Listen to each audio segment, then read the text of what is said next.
नमस्कार। आज हम एक ऐसी कह सकते हैं एक बहुत ही रोमांचक और काल्पनिक स्थिति पर बात करने वाले हैं। सोचिए अगर हमारी पृथ्वी, हमारा अपना ग्रह, एक विशाल वर्म होल में खिंच जाए, स्पेस टाइम में बनी एक सुरंग में। हाँ, ये कल्पना ही काफी है रोंगटे खड़े करने के लिए। बिल्कुल। और आज की हमारी ये चर्चा कुछ ऐसे ही विस्तृत काल्पनिक वर्णनों पर आधारित है। हम देखेंगे कि अगर ऐसा हुआ तो क्या हो सकता है, क्या संकेत मिलेंगे, क्या असर होगा। इसे एक तरह से एक डॉक्यूमेंट्री की तरह लेते हैं, जैसे हम ये सब होता हुआ देख रहे हो। दिलचस्प रहेगा। तो कहाँ से शुरू करें? शुरुआत होती है गणित से।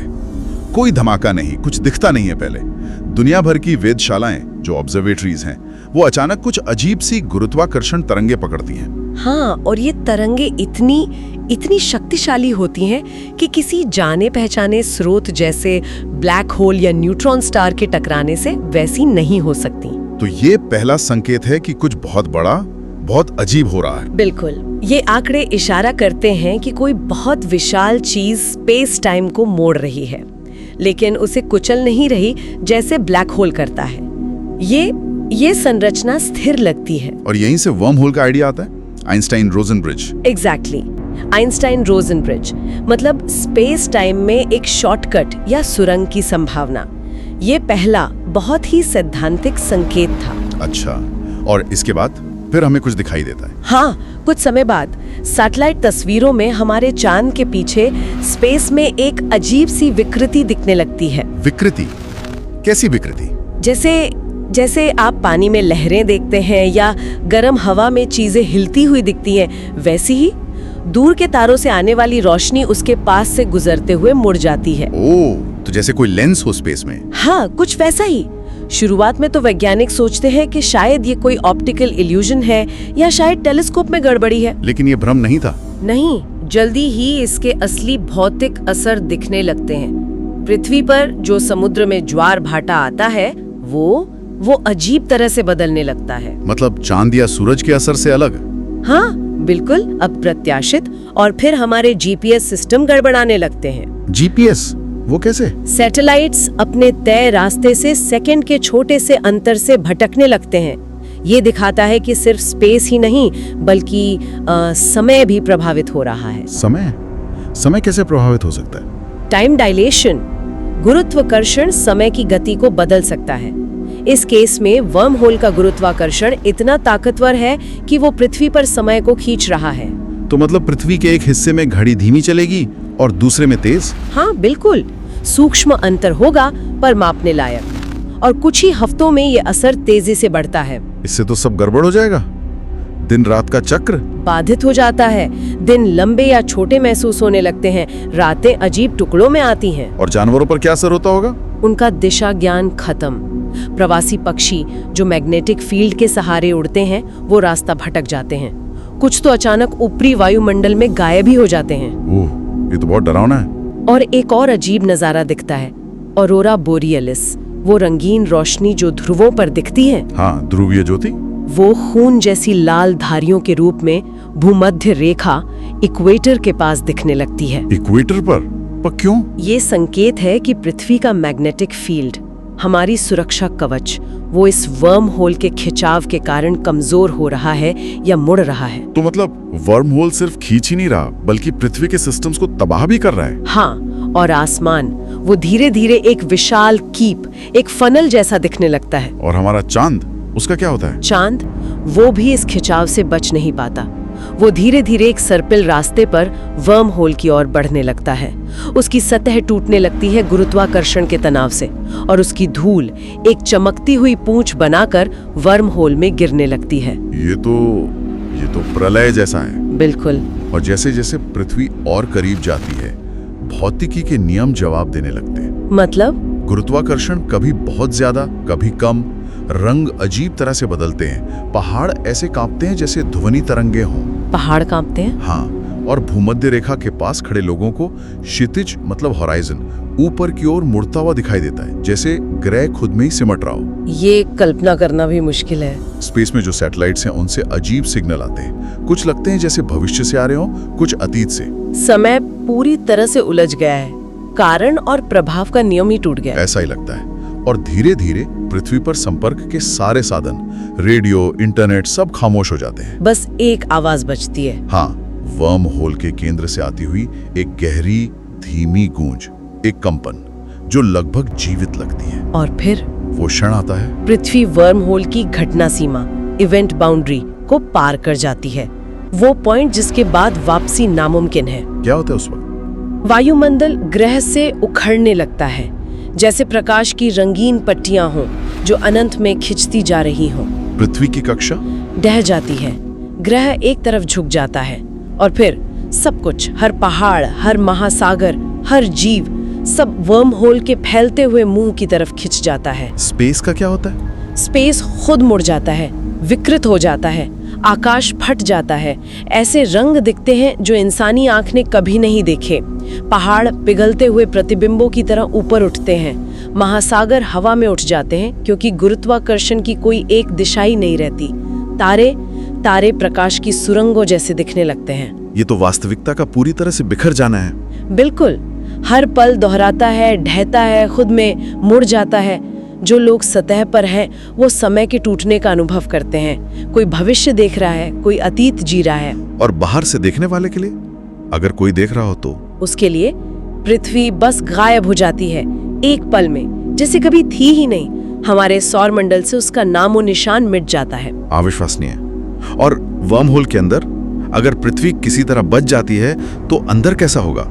अंदर दिशाओं का कोई मतलब नहीं, ऊपर नीचे आगे पीछे कुछ नहीं, चारों तरफ जीवित प्रकाश है। ऊर्जा की लहरें बह रही हैं जैसे तरल आकाश गंगाएं हों। स्पेस खुद जिंदा महसूस होता है, जैसे वो सांस ले रहा हो। और पृथ्वी वो इस तूफान में कैसे टिकेगी? वो एक नाजुक बुलबुले की तरह तैर रही होगी। गुरुत्वाकर्षण क्षेत्र इतने मुड़े हुए हैं कि शहर एक ही वक्त पे कई जगह दिख सकते हैं, जैसे बहुत सारे आईनों में दिख रहे हों। हमारे भौतिकी के नियम वहां काम नहीं करेंगे? बिल्कुल नहीं। महासागरों का रंग चांदी जैसा हो सकता है, आकाश सफेद नीली रोशनी से चमक सकता है। और समय, आपने कहा था वो सीधी रेखा में नहीं है? हाँ, अतीत, वर्तमान, भविष्य सब एक साथ मौजूद हैं। तो क्या लोग अतीत में जा सकते हैं या भविष्य देख सकते हैं? इन काल्पनिक स्रोतों के अनुसार शायद हाँ, शायद ऐसे दरवाजे हों जो अतीत में ले जाएं, या शायद लोगों को अपने ही विचारों की गूंज सुनाई दे जो भविष्य से आ रही हों। ये तो दिमाग घुमा देने वाला है। ऐसा लगता है जैसे वास्तविकता को दोबारा प्रोग्राम किया जा रहा हो। हाँ, कह सकते हैं। यहाँ मुख्य बात यह है कि समय भी स्पेस की तरह लचीला है, उसे मोड़ा जा सकता है। और फिर इस यात्रा का अंत होता है? क्या हम कहीं बाहर निकलते हैं? हाँ, एक अनंत काल के बाद या शायद एक पल में, कहना मुश्किल है, पर धीरे धीरे एक नई रोशनी दिखती है। एक सूरज? एक दूसरा सूरज, हमारे सूरज से छोटा, धुंधला और लाल रंग का, और उसके नीचे एक बिल्कुल नया तारामंडल। तो पृथ्वी एक दूसरी आकाशगंगा में पहुंच गई है। हाँ, ऐसा लगता है। यहाँ के तारे बहुत पुराने, ठंडे लगते हैं। आकाश गहरे लाल नेब्यूला यानी निहारिकाओं से भरा है। हमारा जाना पहचाना ब्रह्मांड पीछे छूट गया। बिल्कुल, लेकिन किसी तरह पृथ्वी बच गई है, कम से कम इस कल्पना में। लेकिन आपने कहा था एक लेकिन है इसमें। समय का पैमाना, इस नई जगह का समय हमारे पुराने ब्रह्मांड से बिल्कुल अलग गति से चलता है। हो सकता है यहाँ का 1 घंटा हमारे पुराने ब्रह्मांड के हजारों या लाखों साल के बराबर हो। लाखों साल? तो इसका मतलब है कि अगर हम कभी वापस जाने का रास्ता खोज भी लें, तो जिस मानवता को, जिस इतिहास को हम जानते हैं, वो लाखों साल पहले खत्म हो चुका होगा। हम बाहरी बन जाएंगे, समय और स्थान में खोए हुए। हाँ, हम उस ब्रह्मांड का हिस्सा नहीं रहेंगे जिसने हमें जन्म दिया था। ये बहुत अकेला और गहरा विचार है। क्या कहानी यही खत्म हो जाती है? नहीं, इन स्रोतों में एक और मोड़ है। सदियां बीत जाती हैं इस नई दुनिया में। जो लोग बचे हैं या उनके वंशज, वो एक अजीब चीज खोजते हैं। क्या? नए तारों के बीच एक रेडियो सिग्नल जो बार बार दोहरा रहा है। एक रेडियो सिग्नल? कैसा? उसका पैटर्न बिल्कुल वैसा ही है जैसा अरबों साल पहले पृथ्वी से छोड़ा गया था। कोई पुराना वॉयेजर जैसा सिग्नल शायद। लेकिन वो सिग्नल उस दिशा से नहीं आ रहा जहाँ से हम आए हैं, वो हमारे पीछे से आ रहा है। पीछे से? इसका क्या मतलब हुआ? ये एक बहुत बड़ा रहस्य है।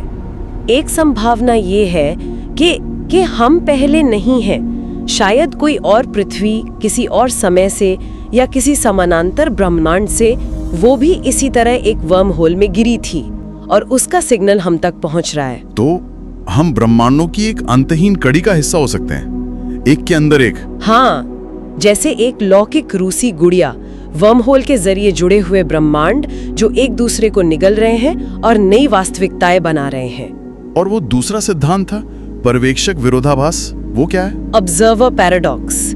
उसका मतलब है कि वर्म होल जैसी जगहों पर कारण और प्रभाव का नियम उलट सकता है।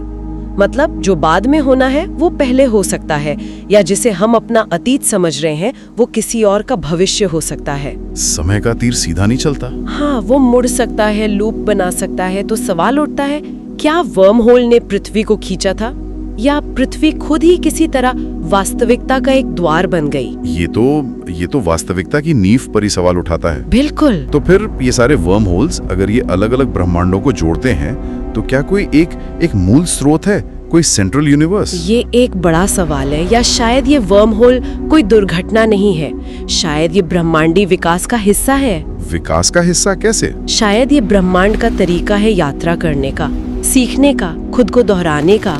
तो शायद हमें खींचा नहीं गया था, शायद हमें घर पहुंचाया गया था, एक नए विकसित घर में। ये एक सकारात्मक सोच है, लेकिन एक और संभावना भी तो है। हाँ, एक दुखद संभावना ये भी है कि पृथ्वी इस यात्रा में बच ना पाए, वो बस ब्रह्मांडों के बीच भटकती रहे, एक ठंडी जमी हुई लाश, एक भूतिया ग्रह जिसका कोई घर ना हो। और वर्म होल वो पीछे बंद हो जाता है। हाँ, कोई रोशनी नहीं, कोई वापसी का रास्ता नहीं, बस हमारे पुराने ब्रह्मांड की एक हल्की सी गूंज स्पेस टाइम में रह जाती है, एक लहर जो बताती है कि हम कभी वहां थे। शायद अरबों साल बाद कोई और सभ्यता उस लहर को महसूस करे और पूछे उस लीली दुनिया का क्या हुआ, वो जो अंधेरे में गायब हो गई थी। आज की ये जो काल्पनिक पड़ताल हमने की इन स्रोतों के आधार पर, ये वाकई हमें सोचने पर मजबूर करती है। वास्तविकता क्या है, समय क्या है, इस ब्रह्मांड में हमारी जगह क्या है? हाँ, ये एक डरावनी पर साथ ही विस्मयकारी संभावना की झलक देती है। इन वर्णनों से एक विचार और उभरता है जो मुझे काफी दिलचस्प लगा। क्या? हम हमेशा सोचते थे कि हम खोज करता हैं, लेकिन शायद हम खुद ही खोजे जा रहे थे। वाह, यह एक और नजरिया है। वर्म होल कहीं और जाने के दरवाजे नहीं है, शायद वे आईने हैं जो हमें दिखाते हैं कि हम वास्तव में कितने छोटे हैं। बिल्कुल। तो श्रोताओं के लिए हम एक सवाल छोड़ जाते हैं, अगर ये सिद्धांत सही है कि अस्तित्व वर्म होल के जरिए यात्रा करता है, सीखता है, खुद को दोहराता है, तो इस पूरी लौकिक प्रक्रिया का, इस कॉस्मिक डांस का अंतिम लक्ष्य क्या हो सकता है? सोचने वाली बात है। अगली बार तक ब्रह्मांड के रहस्यों पर सोचते रहिए।